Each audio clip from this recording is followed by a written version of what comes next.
Au lendemain de la Chandeleur, nous fêtons Saint Blaise. Saint Blaise, évêque de Sébaste en Arménie, martyrisé en 311 sous la persécution du Dioclétien. Et ce Blaise a vécu aussi en solitaire, entouré d'animaux. Et c'est à l'origine de cette tradition populaire, Saint Blaise, ami et patron et protecteur des animaux. Eh bien, dans notre Cantal, dans notre Auvergne, la dévotion à Saint Blaise était, et je crois demeure, toujours importante, aussi bien dans le Puy-de-Dôme que dans le Cantal. Beaucoup d'églises sont sous le patronage de Saint Blaise. Je pense à l'église de la Godivelle dans le Puy-de-Dôme. Et Saint Blaise est souvent représenté sur les retables en statue, à l'Escure de Valméjol, dans le Cantal, à Murat et en d'autres lieux.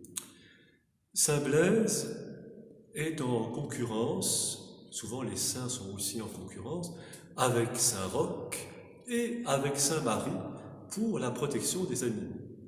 Mais alors que Saint Roch était plutôt invoqué pour la défense contre les maladies des animaux, Saint Blaise l'était plutôt pour le bien des animaux. Et on l'invoquait aussi contre les maux de gorge, en particulier pour les arêtes enfoncées par exemple dans la gorge.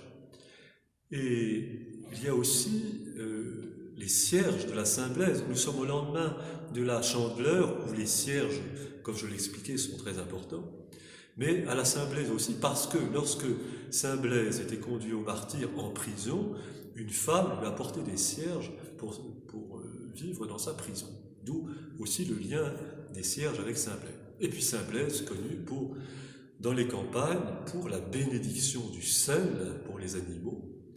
Et voilà, Saint Blaise, bienfaiteur. En tout cas, tout ce qu'il faut retenir de cela, c'est bien sûr l'ancrage de notre foi dans les réalités les plus concrètes, les plus rurales, et le ciel des saints est toujours près de la terre.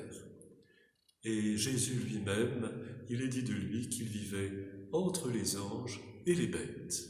Et les bêtes sont très importantes pour nous, et elles méritent qu'on les soigne et qu'on les aime.